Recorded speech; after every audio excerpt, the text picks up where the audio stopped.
एक नगर था आशापुरी। यह नगर धन धान्य से भरपूर था, लेकिन वहां की रानी मंदाकिनी क्रूर और अहंकारी थी। वह तंत्र मंत्र में विश्वास करती थी और साधुओं का अपमान करती थी। एक दिन एक वृद्ध साधु वहां भिक्षा मांगने आया। रानी ने क्रोध में कहा, तेरे जैसे फटेहाल साधु मेरे राजमहल के आगे भिक्षा मांगते हैं, हट जा नहीं तो श्राप दूंगी। साधु मुस्कुराया और बोला, मैं तो पहले ही भगवान शिव का नाम लेकर चलता हूं, पर तूने मेरे भीतर बसे शिव का अपमान किया है, इसलिए मैं नहीं, शिव तुझे उत्तर देंगे। रानी हंस पड़ी और साधु को बाहर निकलवा दिया। पर उसी रात महल में अजीब घटनाएं होने लगीं। दीपक बिना हवा के बुझने लगे। आईनों में किसी और का चेहरा दिखने लगा। रानी के स्वप्न में एक अंधकारमय काया कहती, तूने साधु को नहीं, स्वयं शिव को ठुकराया है। रानी भयभीत हुई। तंत्रियों को बुलाया गया।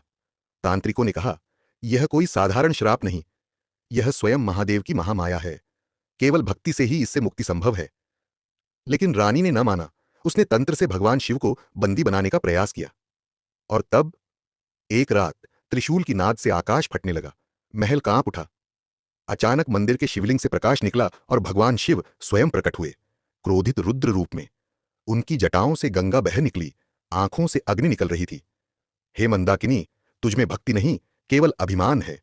तुझे मृत्यु नहीं दूंगा, तुझे श्राप देता हूं। अब तू इसी महल की दीवारों में बंद आत्मा बनकर रह जाएगी, जब तक कोई सच्चे मन से तुझ पर दया न करे। रानी चिल्लाई, गिड़गिड़ाई, पर भगवान अंतर्धान हो गए।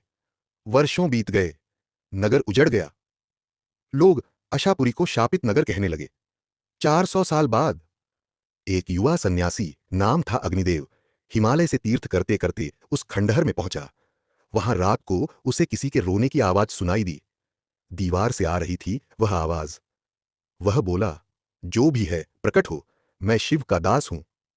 तभी एक छाया दीवार से निकली, एक स्त्री की आत्मा, सुंदर पर शोकपूर्ण। मैं रानी मंदाकिनी हूं।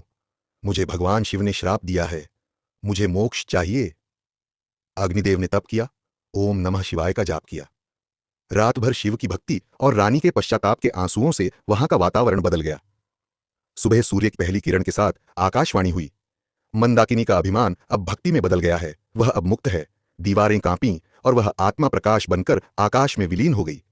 अग्निदेव ने वहां एक शिव मंदिर की स्थापना की। आज भी वहां मुक्तेश्वर शिव मंदिर के नाम से लोग दर्शन को आते हैं।